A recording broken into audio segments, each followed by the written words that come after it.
जय हिंद दोस्तों, स्वागत है आपका एडू36 के इस ऑनलाइन प्लेटफॉर्म में। छत्तीसगढ़ पुलिस भर्ती परीक्षा 2024 टारगेट 90 डे सीरीज का आज 51वां दिन है और 51वें दिन हम लोग फिजिक्स चैप्टर के दो इंपॉर्टेंट टॉपिक की बात करने वाले हैं, प्रकाश और उष्माई। जो दोनों आपको टॉपिक दिख रहे हैं, ये दोनों टॉपिक बहुत ज़्यादा इंपॉर्टेंट है। अगर फिजिक्स से क्वेश्चन बनते हैं तो ज़्यादातर चांस रहता है कि प्रकाश एवं उष्मा से क्वेश्चन बनेगी। दोनों टॉपिक जो है वो बहुत बड़े टॉपिक है।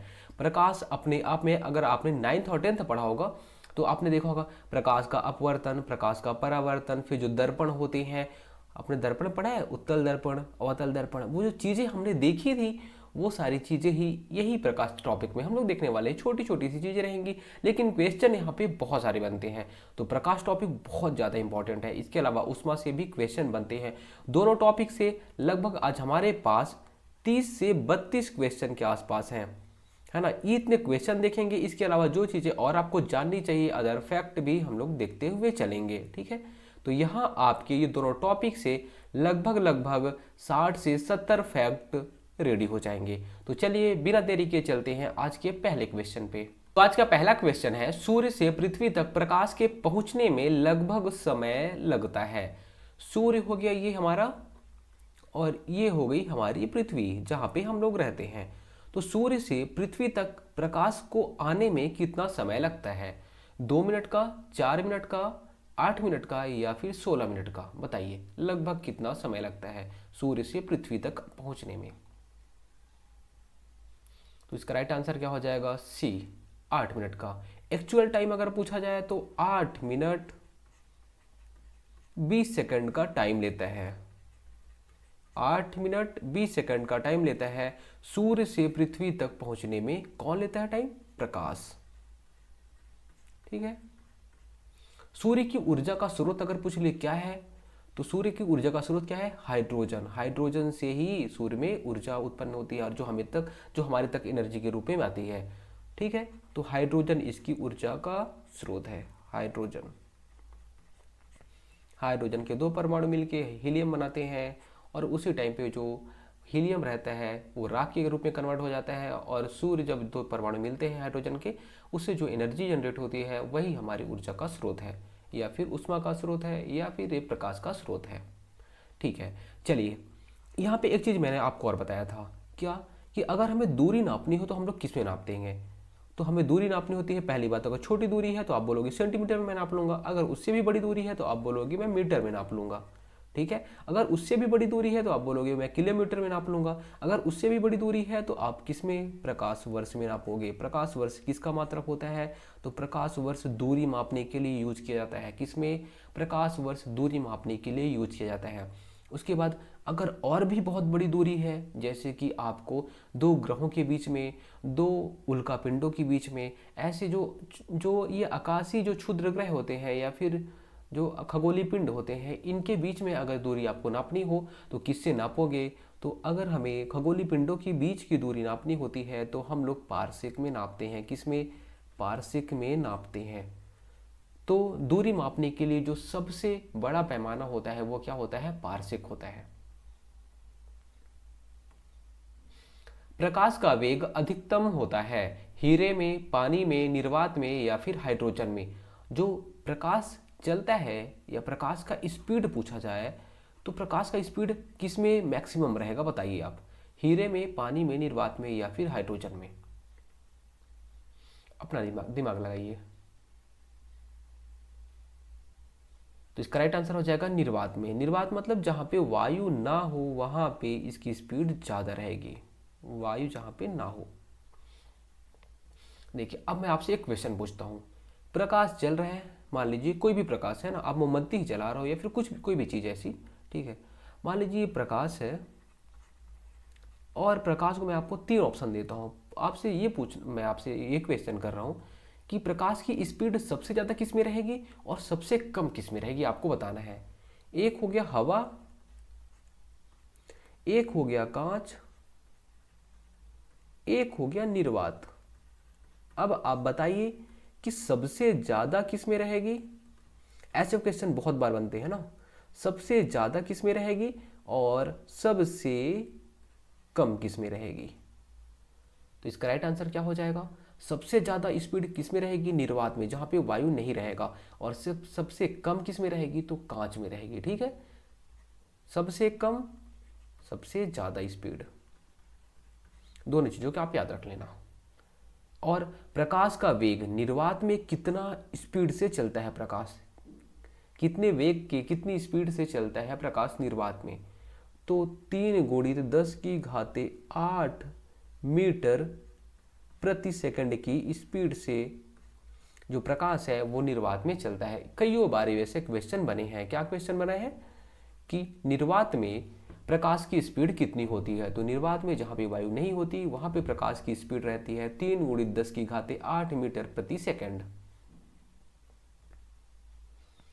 रेफ्रिजरेटर या फिर जिसे हम फ्रिज बोलते हैं, फ्रिज में खाद्य पदार्थ ताज़ा रखने के हेतु सुरक्षित तापमान है 4 डिग्री सेल्सियस या फिर centigrade, 8 degree centigrade, 0 degree centigrade या फिर 10 डिग्री सेंटीग्रेड। बताइए, फ्रिज में अगर कोई भी खाद्य पदार्थ को रखना है तो ताज़ा कैसे रहेगा? सुरक्षित तापमान बताइए। तो उसका राइट आंसर क्या हो जाएगा? ए, 4 डिग्री सेंटीग्रेड में जो अगर आप कोई भी खाद्य पदार्थ रखोगे तो ज़्यादा सेफ रहेगा। खतरे के संकेतों के लिए लाल प्रकाश का प्रयोग किया जाता है क्योंकि देखिए, कहीं भी अगर ऐसा कोई साइन रहता है यहाँ पे मत जाइए तो रेड कलर में रहेगा, है ना।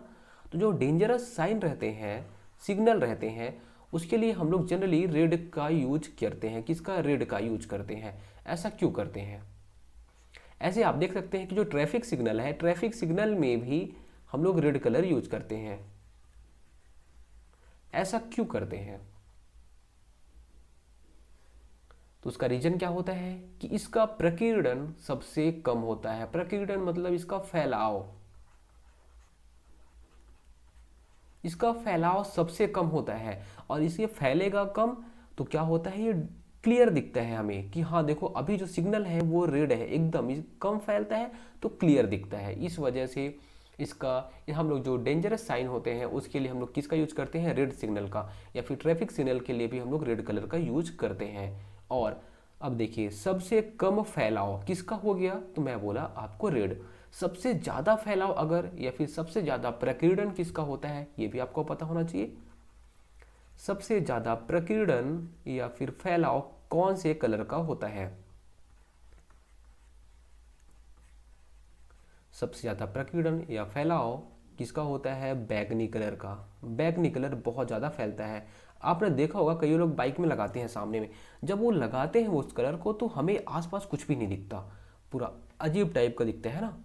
आपने देखा होगा कई लोग लगवा के रखते हैं, उससे क्या होता है एक्सीडेंट होने के चांसेस भी बहुत ज़्यादा रहते हैं। तो इसलिए ये सारी चीज़ें रूल के खिलाफ है, नहीं लगाना चाहिए।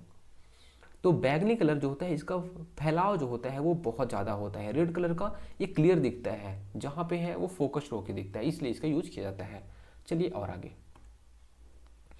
सेल्सियस स्केल पर मानव शरीर का सामान्य तापमान होगा 310 डिग्री, 98.4 डिग्री, 36.9 डिग्री या फिर 31.5 डिग्री। सेल्सियस स्केल पर पूछ रहा है,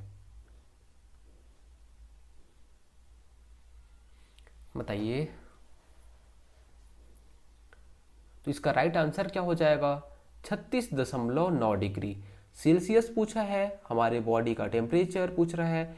तो कितना?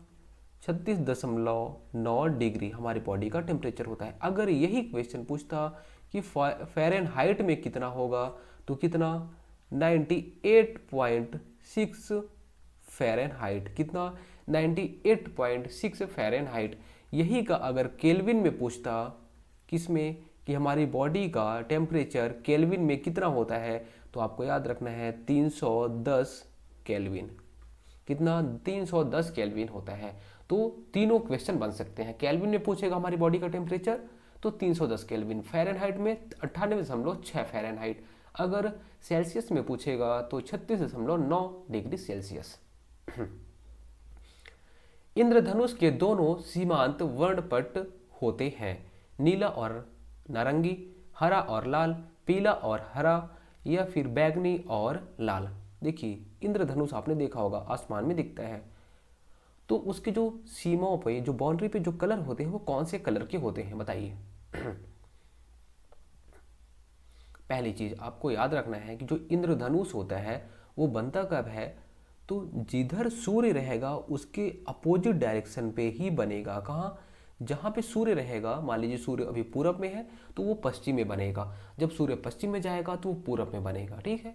लेकिन दोपहर में कभी भी, दोपहर में जो इंद्रधनुष है वो कभी भी नहीं बनता। क्या, दोपहर में, या फिर आप बोल सकते हो करेक्ट 12 बजे, ऐसे इंद्रधनुष उस टाइम पे कभी नहीं बनेगा। चलिए अब बताइए कि इंद्रधनुष में दोनों जो सीमांत होते हैं, जो बाउंड्री होती है, उसमें कौन कौन से कलर होते हैं। अब मैं आपको एक चीज़ बता दूं, यहाँ पे जो प्रकाश होता है, प्रकाश कितने कलर से मिलके बना होता है, अगर आपसे कोई पूछे तो आप बोलना 7 कलर। कौन कौन से कलर होते हैं, तो बोलोगे विबग्योर। कौन से, विबग्योर आपको याद रखना है। विबग्योर 7 कलर हो गए। वी मतलब वायलेट, मतलब बैगनी, ठीक है, वायलेट हो गया, फिर इंडिगो हो गया, उसके बाद ब्लू हो गया, फिर ग्रीन हो गया, फिर येलो हो गया, फिर ऑरेंज हो गया, उसके बाद रेड हो गया, ठीक है। इतने कलर होते हैं। अब क्या पूछ रहा है कि इंद्रधनुष के दोनों सीमांत में कौन से वर्णपट होते हैं, तो आपको बस यही याद रखना है। ये जो साइन मैंने आपको बताया है, ट्रिक बताया है, इसको आपको याद रखना है। तो दोनों सीमांत में देखिए, एक सीमा पे क्या हो गया, वायलेट हो गया, और दूसरे सीमा पे क्या हो गया, रेड हो गया या फिर लाल। तो बैगनी और लाल, यही दोनों बॉर्डर पे होते हैं, किसके, इंद्रधनुष के। और यही दोनों बॉर्डर पे होते हैं किसके, प्रकाश के। क्योंकि प्रकाश में भी, है ना, इंद्रधनुष में भी सॉरी प्रकाश ही होता है। अब प्रकाश 7 कलर से मिलकर बना होता है।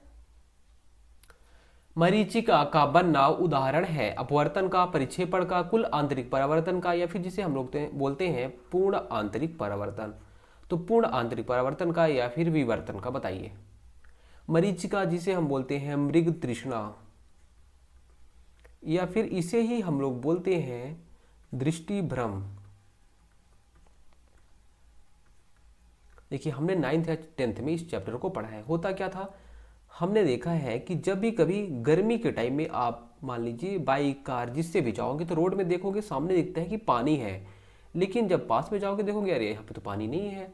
फिर आपको आगे पानी दिखेगा, यार यहाँ पे तो पानी है, लेकिन पानी रहता कहीं पे नहीं है। वो हमें जो भ्रम होता है उसी को बोलते हैं मृग तृष्णा या फिर मरीचिका। आपको मैंने पहले थोड़ी सी कोई छोटी छोटी चीज बता देता हूँ। यहाँ पे ये हो गया मान लीजिए माध्यम, ये हो गया मान लीजिए वायु, और ये हो गया जल। अगर मैं आपसे पूछूं कि वायु घना होता है या फिर जल, तो आप बोलोगे जल घना होता है और वायु विरल होता है, ठीक है।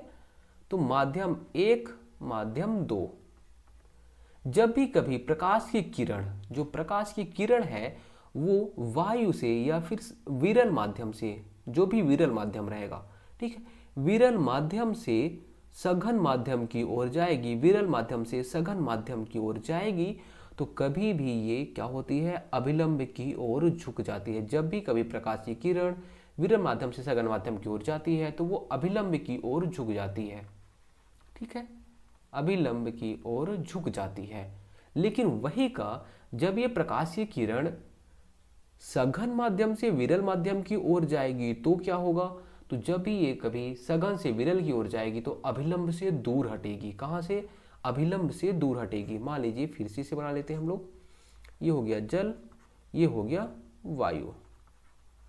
अब ये सघन से विरल की ओर जा रही है, ठीक है, सघन से विरल की ओर जा रही है, तो ये क्या होगा, ये अभिलंब है, आपको पता ही है ये अभिलंब है, ठीक है, अभिलंब हो गया। तो ये अभिलंब से दूर जाएगी, ठीक है, अभिलंब से दूर जा रही है, ठीक है। इसको ऐसे जाना चाहिए था लेकिन अभिलंब से दूर हट रही है। तो जब भी कभी विरल से सघन में जाएगी तो अभिलंब की ओर झुकेगी, अगर सघन से विरल में जाएगी तो अभिलंब से दूर हटेगी। लेकिन कभी कभी ऐसा होता है कि जब भी कभी सघन से विरल में कोई प्रकाश की किरण कुछ जाता है तो एक ऐसा होता है कि 90 डिग्री से भी ज़्यादा अंश का कोण बना देते हैं। फिर इसे हम बोलते हैं क्या, क्रांतिक कोण। क्या बोलते हैं, क्रांतिक कोण, आपने पढ़ा होगा क्रांतिक कोण। या फिर जब 90 डिग्री से ज़्यादा हो जाता है तो ये फिर क्या होता है, सघन माध्यम में ही वापस लौट आती है, ऐसे ही ये वापस लौट आती है। जो प्रकाश की किरण गई है वे विरल माध्यम में ना जाके सघन माध्यम में ही वापस लौट आती है। इसे ही हम लोग बोल देते हैं क्या, पूर्ण आंतरिक परावर्तन। क्या बोल देते हैं, पूर्ण आंतरिक परावर्तन। आया समझ। जब भी कभी प्रकाश की किरण सघन माध्यम से विरल माध्यम की ओर इसको जाना होता है, लेकिन इस सघन माध्यम की ओर वापस लौट आती है, तो इसे ही हम लोग बोलते हैं पूर्ण आंतरिक परावर्तन। इसका बहुत सारी जगह यूज होता है, अलग अलग जगह में, लेकिन यहाँ पे मरीचिका जो बनता है वो इसी से ही बनता है, सघन माध्यम। अब देखिए यहाँ पे आप है, ये जो वायु रहेगा वो रोड के पास में, यहाँ पे देखिए टेम्परेचर बहुत ज़्यादा रहता है, रोड गर्म हो जाती है, तो यहाँ पे जो वायु रहेगा वो विरल रहेगा। कैसा? विरल रहेगा। मतलब उस जो वायु रहेगा उसमें जलवाष्प बहुत कम रहेगा, विरल रहेगा। लेकिन जो ऊपर देखेंगे वायु हल्की सी ठंडी रहेगी, है ना। रोड गर्म रहेगा तो जो वायु इसके संपर्क में आएगी वो गर्म हो जाएगी तो विरल हो जाएगी। लेकिन जो ऊपर की थोड़ी सी वायु होगी हल्की सी ठंडी रहेगी, सघन रहेगी। तो हम लोग यहाँ पे रहते हैं ठंडी वायु में, और जब हम नीचे देखते हैं तो क्या होता है, सघन से विरल में जा रहे हैं, सघन से विरल में क्या होता है, फिर ये पूर्ण आंतरिक परावर्तन हो जाता है। इसीलिए हमें ऐसे एहसास होता है कि यहाँ पे पानी है, लेकिन ऐसा होता नहीं है। वो किसका उदाहरण होता है? पूर्ण आंतरिक परावर्तन का उदाहरण होता है। अब पूर्ण आंतरिक परावर्तन अगर मैं आपसे बोलूँ तो वो चीज़ें आपको याद होनी चाहिए कि सघन से विरल में जाएंगे और जो प्रकाश की किरण रहेगी वो वापिस हो जाती है। किसी व्यक्ति का पूरा प्रतिबिंब देखने के लिए एक समतल दर्पण की न्यूनतम ऊंचाई होनी चाहिए। अगर आपको अपना शकल देखना है तो दर्पण कितना होना चाहिए, ये बोल रहा है। व्यक्ति की ऊंचाई के बराबर, व्यक्ति की ऊंचाई का आधा, व्यक्ति की ऊंचाई का एक चौथाई, उपयुक्त में से कोई नहीं। बताइए कम से कम कितना होना चाहिए दर्पण? तो व्यक्ति की ऊंचाई का आधा होना चाहिए। कितना? कम से कम व्यक्ति की ऊंचाई का आधा होना चाहिए, तभी आप लोग अपना पूरा बॉडी देख सकते हो उसमें, समतल दर्पण में। ठीक है, आगे। किसी तारे का रंग दर्शाता है, जो तारे का कलर होता है वो क्या दर्शाता है? उसकी पृथ्वी से दूरी दर्शाता है, या फिर उसका ताप दर्शाता है, उसकी ज्योति दर्शाता है, या फिर उसकी सूर्य से दूरी दर्शाता है? जो तारे का कलर होता है, देखिए सूर्य भी एक तारा है, आपको पता होना चाहिए, सूर्य भी एक तारा है जिसमें स्वयं का ताप होता है, स्वयं की ऊर्जा होती है, उसे हम लोग बोलते हैं स्वयं का ऊर्जा, स्वयं का ताप, स्वयं का प्रकाश होता है, उसे हम तारा बोल दिया करते हैं। ठीक है, सूर्य भी एक तारा है, ऐसे बहुत सारे तारे हैं हमारे ब्रह्मांड में। तो उसका जो कलर होता है वो कलर क्या दर्शाता है?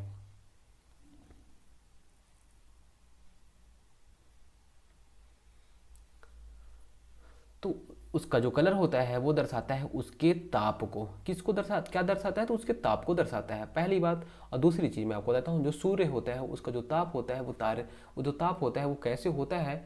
तो हाइड्रोजन के, किसके? हाइड्रोजन के दो परमाणु मिलके, हाइड्रोजन के दो परमाणु मिलके नाभिकीय संलयन की क्रिया द्वारा, किसके? नाभिकीय संलयन की क्रिया द्वारा हीलियम का निर्माण करते हैं, हीलियम का निर्माण करेंगे। और इससे ही क्या बनता है? हीलियम के साथ में कुछ कुछ ऊर्जा बनता है। यही ऊर्जा हमारे पृथ्वी को मिलती है, अन्य ग्रहों को मिलती है। ठीक है, जो हीलियम होता है वो एक तरीके का राख होता है। क्या होता है? राख होता है। अब ये जो सूर्य हो गया, मैं इसको आप एक तारा बोलता हूँ, ये तारा हो गया। ठीक है, तो जो कोई भी तारा होता है उसका जो कलर होता है वो क्या दर्शाता है? तो उसके ताप को दर्शाता है। क्या दर्शाता है? उसके ताप को दर्शाता है। अब बताइए कि जो भी तारा होता है उसमें क्या क्या पाया जाएगा? तो सर्वाधिक क्या पाया जाता है? आपसे अगर कभी भी क्वेश्चन पूछे तो क्या पाया जाएगा? हाइड्रोजन। याद रखना है, हाइड्रोजन। कोई भी तारा, जैसे और सूर्य की बात किया तो सूर्य में भी क्या पाया जाएगा? सबसे ज़्यादा हाइड्रोजन पाया जाएगा। कितना पाया जाता है? लगभग तो 70% हाइड्रोजन पाया जाता है। फिर उसके बाद क्या पाया जाएगा? हाइड्रोजन से हीलियम बनता है, हीलियम पाया जाता है। हीलियम कितना? तो हीलियम लगभग 28% के आसपास हीलियम पाया जाता है। तो कोई भी तो तारा होता है उसमें क्या सर्वाधिक पाया जाता है? तो हाइड्रोजन पाया जाता है, उसके बाद हीलियम पाया जाता है। दोनों चीज़ें आपको याद रखनी है। जो उसका ताप होता है, सॉरी, जो उसका जो कलर होता है वो ताप को दर्शाता है। मान लीजिए कोई भी तारे का कलर लाल है, नीला है, पीला है, क्या है? तो सर्वाधिक ताप रहेगा।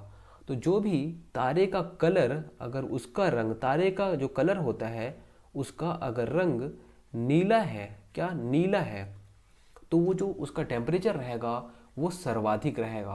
क्या? अगर कोई भी तारे का, आप बोलोगे तारा ऐसा कोई दिखता नहीं है जो कि नीला हो, लेकिन होता है। अगर जो तारा होता है वो उसका कलर एकदम नीला दिख रहा है, नीला दिख रहा है, मतलब वो बहुत ज़्यादा गर्म है अभी। ठीक है, और वही अगर तारा लाल दिखेगा तो उसका जो ताप होता है वो सबसे कम होता है, ठीक है। तो सबसे कम गर्म रहेगा। अगर कोई भी तारा, उसका रंग नीला रहेगा तो सबसे ज़्यादा गर्म, और उसका रंग अगर लाल रहेगा तो सबसे कम गर्म। चलिए, आकाश का नीला रंग इस कारण होता है, जो आकाश का नीला रंग होता है वो क्यों होता है? प्रकाश का प्रकीर्णन, प्रकाश का परिक्षेपण, प्रकाश का व्यतिकरण, सूर्य द्वारा नीले प्रकाश का अन्य रंगों की तुलना में अधिक उत्सर्जन। आकाश का नीला रंग क्यों होता है?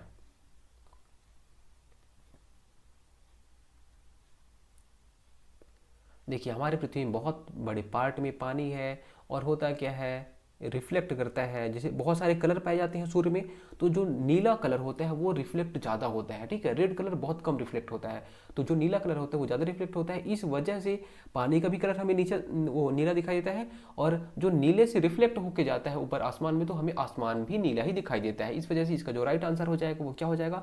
प्रकाश का प्रकीर्णन या प्रकाश का फैलाव, है ना। प्रकाश का फैलाव के कारण आकाश का जो रंग होता है वो नीला दिखाई देता है। एक कटा हुआ हीरा जगमगाहट के साथ चमकता है। पूर्ण आंतरिक परावर्तन के कारण, प्रकाश के अवशोषण के कारण, कुछ स्वाभाविक गुण के कारण, या फिर कुछ आणविक संरचना के कारण। जो कटा हुआ हीरा होता है वो क्यों चमकता है, जगमगाता है, बताइए। तो उसका राइट आंसर हो जाएगा पूर्ण आंतरिक परावर्तन के कारण जो प्रकाश जो हीरा होता है वो जगमगाता है, चमकता है। दृष्टिपटल, रेटिना पर जो चित्र बनता है, रेटिना से ही हमें सब कुछ एहसास होता है। जो हमें जो इमेज बनती है वो रेटिना पे ही बनती है। तो जो रेटिना पर जो चित्र बनता है वो होता कैसे है? वह वस्तु के बराबर होता है पर उल्टा होता है, या फिर वह वस्तु से छोटा होता है वह सीधा बनता है, या फिर वह वस्तु से छोटा होता है उल्टा बनता है, या फिर वह वस्तु के बराबर होता है वह छोटा बनता है। देखिए, आंख, आपका आंख हो गया ये, ठीक है, आंख हो गया, और आंख पे होता है रेटिना, और रेटिना पे ही चित्र बनता है। किस पे? रेटिना पे ही चित्र बनता है। रेटिना से ही रिफ्लेक्ट होता है, रिफ्लेक्ट होके हमें पता चलता है कि वहां पे वो चीजें हैं। तो जो चित्र रेटिना पे बनता है वो होता कैसे है? क्या छोटा होगा, बड़ा होगा, उल्टा होगा, सीधा होगा, क्या होगा, बताइए। तो जो हमारी आंख पे, रेटिना पे जो चित्र बनता है वो कैसा होता है? वस्तु से, अगर कोई भी वस्तु है उससे छोटा होता है और वो उल्टा बनता है। सी राइट आंसर होगा। वस्तु से छोटा बनता है हमारी आंख पे जो भी इमेज बनेगा, जो भी चित्र बनता है, और उल्टा बनता है, ठीक है। हमारा दिमाग उसे सीधा करता है। क्या? दिमाग सीधा करता है, आंख तो उल्टा ही करता है, याद रखना है। कार के पीछे आने वाले यातायात को देखने के लिए निम्नलिखित प्रकार के दर्पणों में से किसका उपयोग किया जाता है? उत्तल दर्पण का, अवतल दर्पण का, समतल दर्पण का, या फिर गोलीय दर्पण का। देखिए, अगर आप कार में बैठोगे दोनों साइड मिरर लगे रहते हैं। मिरर से हम लोग ये देखते हैं कि पीछे आ क्या रहा है, तो कौन सा मिरर लगा रहता है, बताइए। सोचिए सोचिए सोचिए सोचिए। चलिए, इसका राइट आंसर क्या हो जाएगा? उत्तल दर्पण। कौन सा दर्पण लगा रहता है? उत्तल दर्पण लगा होता है दोनों साइड देखने के लिए। जो बगल में दोनों साइड लगे रहते हैं वो उत्तल दर्पण रहते हैं। अगर आपने देखा होगा, जो ड्राइवर रहता है, ड्राइवर के बगल में ऊपर में आपने देखा होगा, जहाँ ड्राइवर का सर रहता है उसी के आसपास आपने देखोगे तो एक पतला सा छोटा सा मिरर लगा रहता है। उससे हम लोग पीछे की चीज़ें, पीछे की कौन सी गाड़ी पीछे में, जस्ट पीछे में है, उसको लगाते हैं। वो जो दर्पण होता है कहाँ पे? ड्राइवर के जस्ट पीछे में, है ना, ड्राइवर के जस्ट ऊपर में। और हम मान लीजिए ये आपका कार हो गया, ठीक है, ये कार की बस बात कर रहा हूँ, ये आपका कार हो गया। यहाँ पे ड्राइवर है, तो यहाँ पे ऊपर में आप देखोगे एक मिरर लगा रहता है। वो मिरर से हम लोग देखते हैं पीछे में है क्या। वो जो मिरर होता है वो कैसा होता है? तो वो समतल दर्पण होता है। कैसा? समतल होता है। ऐसा समझ में, वो समतल हो गया। अब जो दोनों साइड के, ये वाले साइड के और ये वाले साइड के जो मिरर होते हैं वो कैसे होते हैं? तो उत्तल होते हैं। वो उत्तल दर्पण होता है, याद रखना है। साइड वाले उत्तल दर्पण और ऊपर वाले समतल दर्पण। मरीजों के पेट के अंदर का परीक्षण करने हेतु डॉक्टरों द्वारा प्रयुक्त एंडोस्कोप निम्नलिखित में से किस सिद्धांत पर कार्य करता है? प्रकाश का परावर्तन, प्रकाश का प्रकीर्णन, प्रकाश का अपवर्तन, प्रकाश का सकल आंतरिक परावर्तन, या फिर पूर्ण आंतरिक परावर्तन।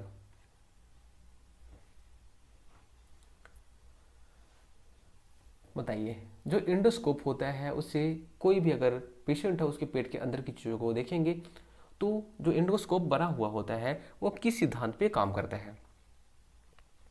देखिए, इंडोस्कोप में होता क्या क्या है, इसमें इसको बॉडी को नाक के थ्रू, कान के थ्रू, है ना, सॉरी कान या फिर सॉरी नाक मुंह, इसके थ्रू एक ये एंडोस्कोप को बॉडी के अंदर डाला जाता है। ठीक है, जब इसको अंदर वहाँ पे डालेंगे तो इसमें क्या कैमरा भी लगा रहता है, क्या कैमरा भी लगा होता है, कैमरा, उससे पता लगाते हैं कि प्रॉब्लम क्या है। ठीक है, बॉडी के अंदर प्रॉब्लम क्या है, तो एंडोस्कोप का यही यूज रहता है। वो किस थ्योरी के थ्रू काम करता है, तो पूर्ण आंतरिक परावर्तन का, प्रकाश का पूर्ण आंतरिक परावर्तन करता है, उसी से हमें पता चलता है। तो एंडोस्कोप पूर्ण आंतरिक परावर्तन आपको याद रखना है। वातावरण में प्रकाश का विसरण निम्नलिखित की वजह से होता है। कार्बन डाइऑक्साइड, धूलकण, हीलियम या फिर उपयुक्त में से कोई नहीं। जो प्रकाश का विसरण होता है, विसरण मतलब फैलाव, जो फैलता है प्रकाश, वो क्यों फैलता है, तो उसका राइट आंसर हो जाएगा धूल के कण। धूल के कण से प्रकाश फैलता है। मान लीजिए ऐसा धूल का कण है, ये प्रकाश गया, इससे टकराया, इधर चला गया, इधर चला गया, फिर इससे टकराया, ऐसा फैल गया, ऐसा फैल जाता है पूरा प्रकाश। ठीक है, तो धूल कण के कारण होता है ऐसा। सबसे कम वेवलेंथ या फिर तरंग दैर्ध्य वाला प्रकाश होता है लाल, पीला, नीला, बैंगनी। प्रकाश में कितने कलर? 7 कलर। कौन कौन से कलर? विबग्योर, विबग्योर, ये 7 कलर हो गए। सबसे कम तरंग दैर्ध्य किसका होगा? तो विव मतलब सॉरी वायलेट, है ना, वायलेट का सबसे कम तरंग दैर्ध्य। और सबसे ज्यादा तरंग दैर्ध्य किसका होगा? तो रेड का सबसे ज्यादा, सबसे ज्यादा तरंग दैर्ध्य,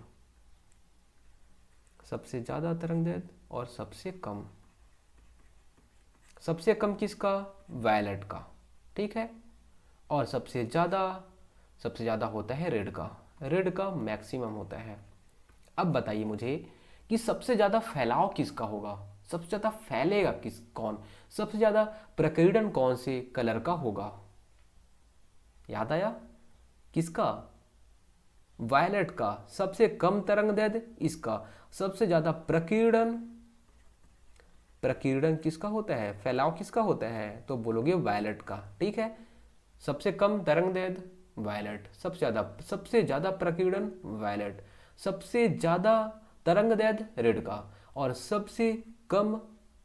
प्रकीर्णन सबसे कम प्रकीर्णन रेड का। याद रखना है आपको दोनों चीजें, तभी तो हम लोग सिग्नल में इसको यूज करते हैं रेड का। हमें वास्तविक सूर्योदय से कुछ मिनट पूर्व ही सूर्य दिखाई देने का कारण होता है प्रकाश का प्रकीर्णन, प्रकाश का विवर्तन, प्रकाश का पूर्ण आंतरिक परावर्तन या फिर प्रकाश का अपवर्तन। देखिए, जितने भी क्वेश्चन हैं ये कहीं ना कहीं एग्जाम में पूछे गए हैं और बहुत ज़्यादा चांस है कि यहीं से क्वेश्चन बनेंगे।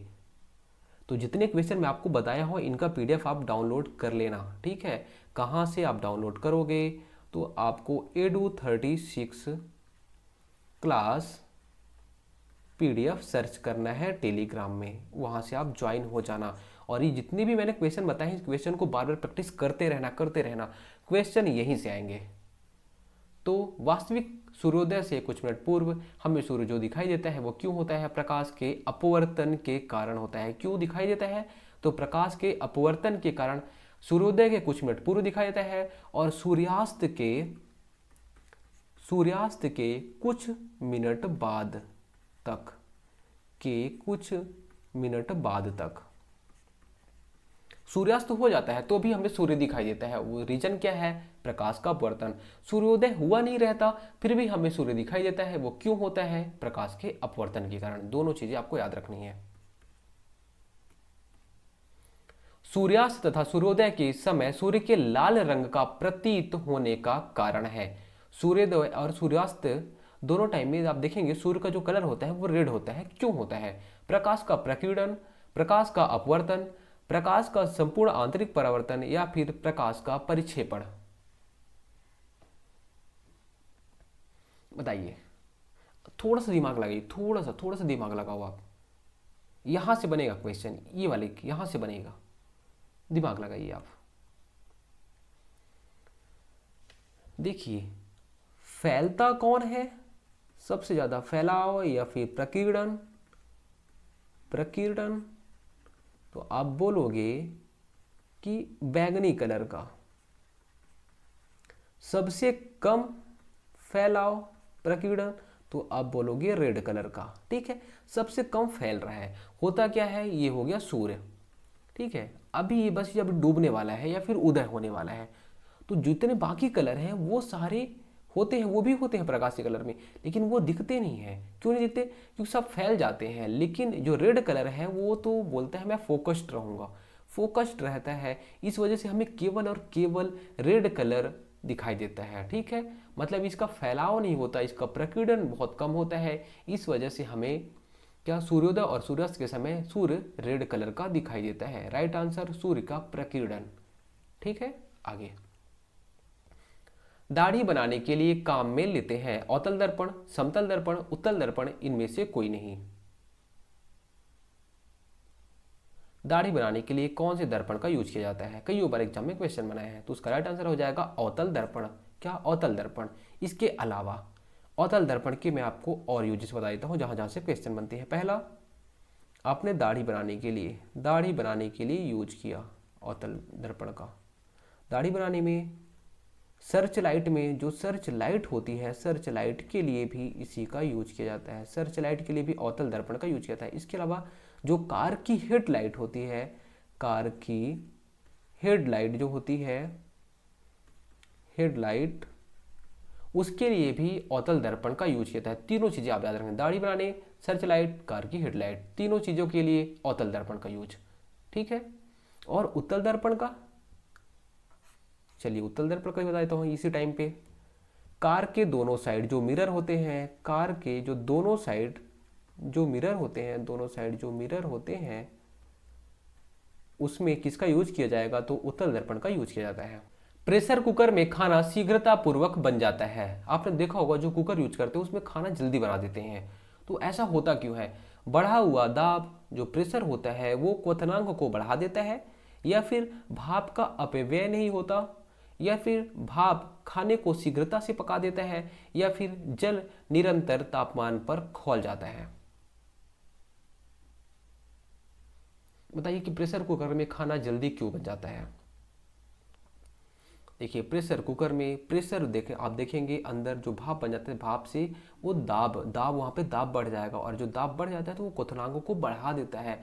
मतलब वो जैसे बढ़ेगा तो जो वहाँ पे उबलना चाहिए, क्वथनांक होता क्या है, कोई भी चीज़ का जो उबलने का जो टाइम है उसे हम बोलते हैं, उबलने का जो पीरियड है उसे बोलते हैं क्वथनांक। ठीक है, किस दाब पर वो उबलेगा उसे बोलेंगे क्वथनांक। तो दाब जो दाब होता है वो क्वथनांक को बढ़ा देता है, इस वजह से खाना जल्दी से बन जाता है। ए राइट आंसर हो जाएगा। जल में वायु का बुलबुला जिसकी भांति व्यवहार करेगा वह है उत्तल लेंस, उत्तल दर्पण, अवतल लेंस, अवतल दर्पण। बताइए कि जो वायु का बुलबुला जल में रहता है वो कैसे व्यवहार करेगा? ये हो गया मान लीजिए जल, ये हो गया बुलबुला। जो बुलबुला होता है आप देखोगे अगर इसको, तो ये एक्चुअल में होता कैसे है? उत्तल लेंस जैसे। कैसे? उत्तल लेंस जैसे। अब बोलोगे उत्तल लेंस क्या होता है? आपने देखा होगा 9th 10th में, ऐसे जो बन रहा था उसे हम बोल रहे थे क्या? उत्तल दर्पण। ऐसे जो बन रहा था वो हो रहा था अवतल दर्पण। था ऐसे, देखिए ये सेम ऐसे हो जाएगा, ये उत्तल लेंस जैसे यहाँ पे दिखेगा। लेकिन जब भी पानी के अंदर की बात होगी तो यहाँ पे कैसे जस्ट अपोजिट व्यवहार करेगा। यहाँ पे उत्तल लेंस जैसे दिख रहा है, लेकिन ये व्यवहार कैसे करेगा? उल्टा व्यवहार करेगा। ये यहाँ पे अवतल लेंस जैसे व्यवहार करेगा। कैसे? अवतल लेंस जैसे व्यवहार करेगा। उत्तल लेंस जैसे दिख रहा है लेकिन अवतल लेंस जैसे व्यवहार करेगा। यही का अगर अवतल लेंस रहता तो उत्तल लेंस जैसे व्यवहार करता, जस्ट अपोजिट।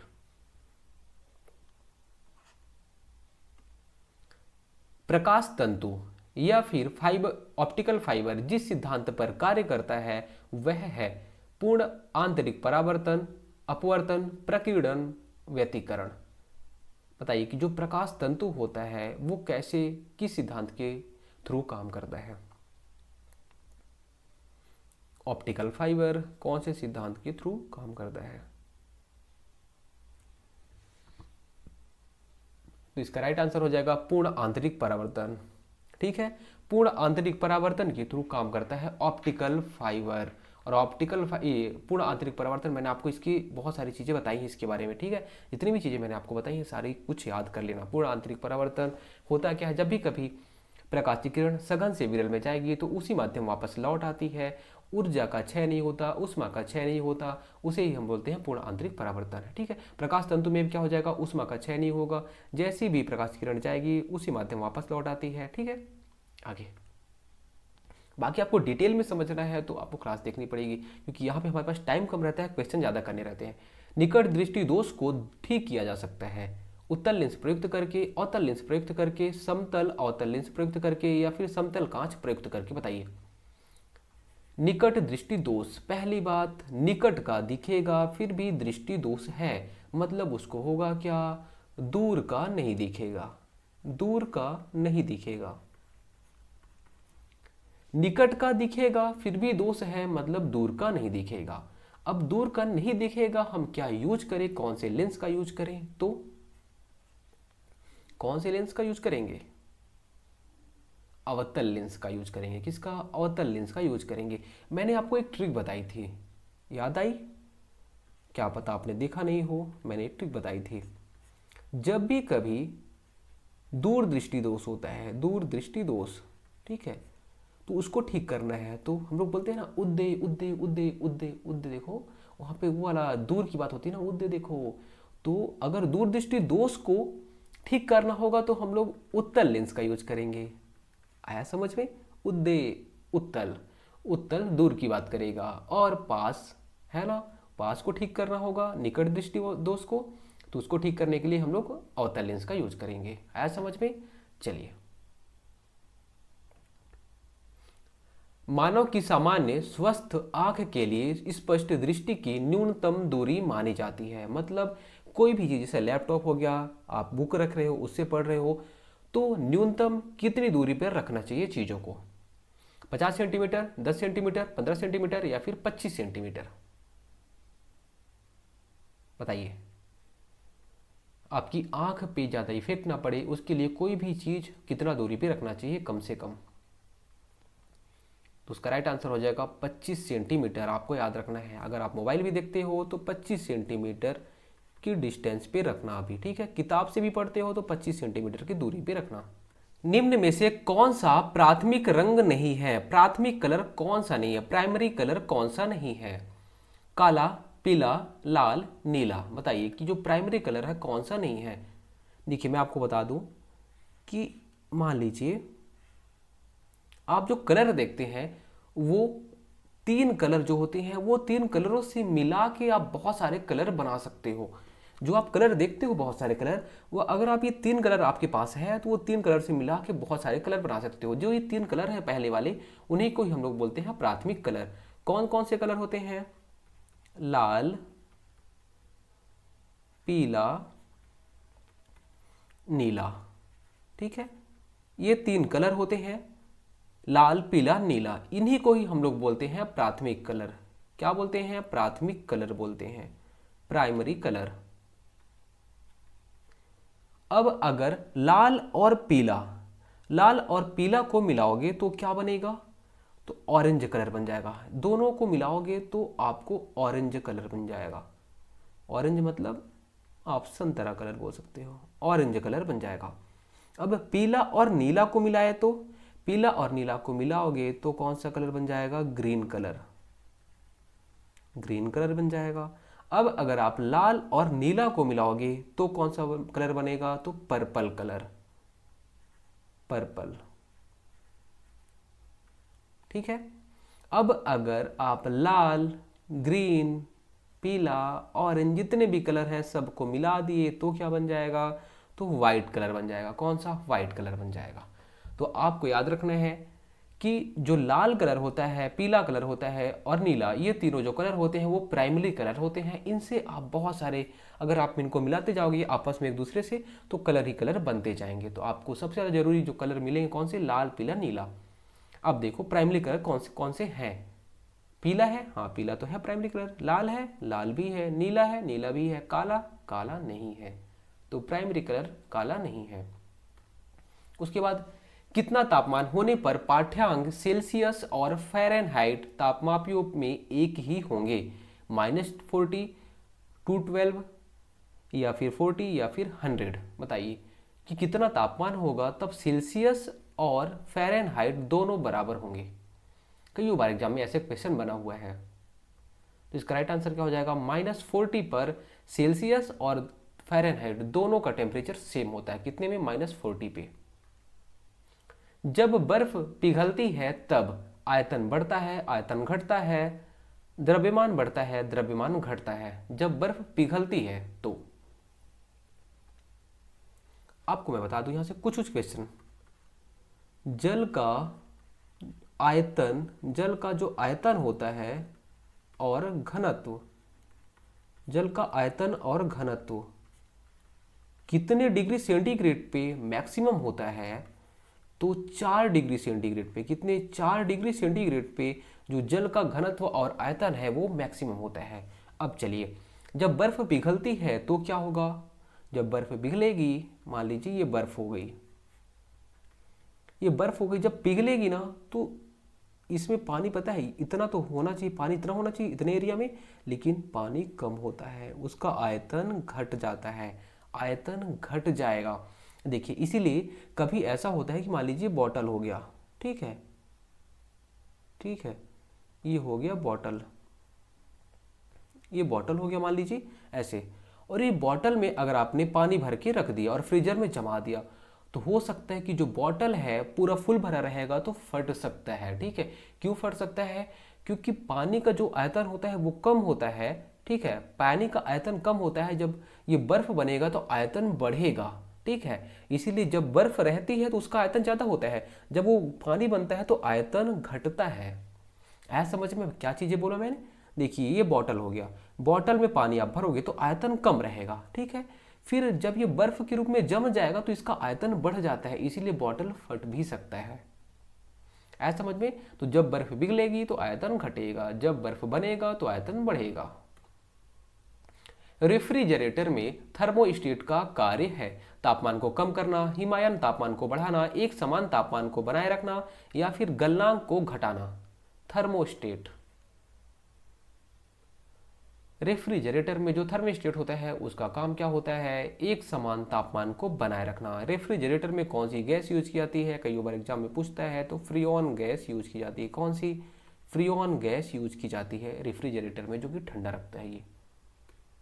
उसके बाद जब पानी में नमक मिलाया जाता है तो निम्न में से कौन सा परिवर्तन होता है? क्वथनांक बढ़ता है। क्वथनांक मतलब कोई भी चीज का उबलना बोल रहे हैं वो, जमाव बिंदु, या फिर इसे हम बोलते हैं हिमांक। कोई भी चीज का जमना, कोई भी चीज का उबलना या फिर कोई भी चीज का जमना। ठीक है, तो क्वथनांक बढ़ता है, हिमांक बिंदु घटता है। क्वथनांक घटता है, जमाव बिंदु बढ़ता है। क्वथनांक व जमाव बिंदु दोनों घटते हैं, क्वथनांक व जमाव बिंदु दोनों बढ़ते हैं। बताइए, जब पानी में नमक मिलाया जाता है तो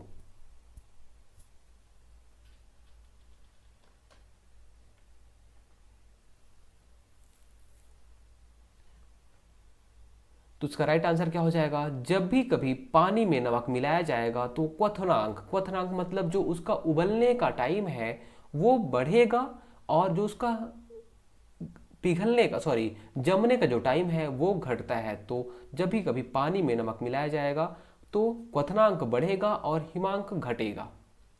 देखिए कभी भी हम लोग देखते हैं आइसक्रीम में हल्का सा नमक मिला के रखते हैं उन लोग, ऐसा क्यों?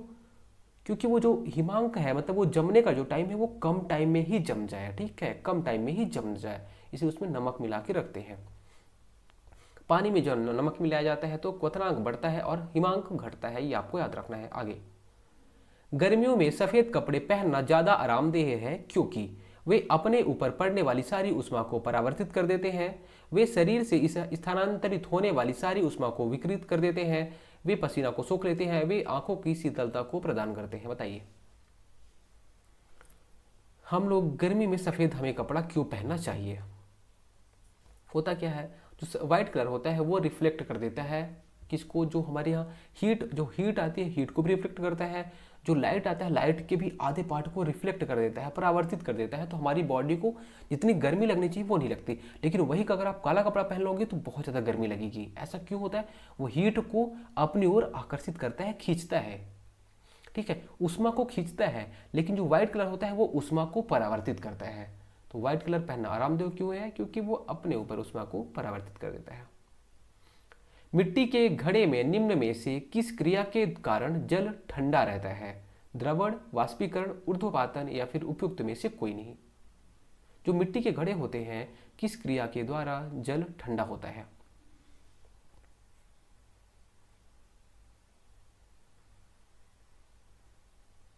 ऐसे टाइप का घड़ा हो गया, ठीक है। आपने देखो ये मिट्टी का घड़ा रहता है, होता क्या है, पानी जो है, पानी वो मिट्टी की जो यहाँ पे देखिए मिट्टी का घड़ा रहता है तो कहीं ना कहीं चीज़ में बहुत छोटे छोटे छिद्र होते हैं, वो छिद्र से पानी आता है। जब ये पानी आता है तो बाहर इसे टकराता है, तो जो बाहर की जो हवा रहती है, गर्म हवा, उससे टकराती है और यहाँ ये पानी रहता है, तो वाष्पीकरण हो जाता है। वाष्पीकरण हो जाता है तो इस वजह से ये ठंडा हो रहता है, हमेशा ठंडा रहता है।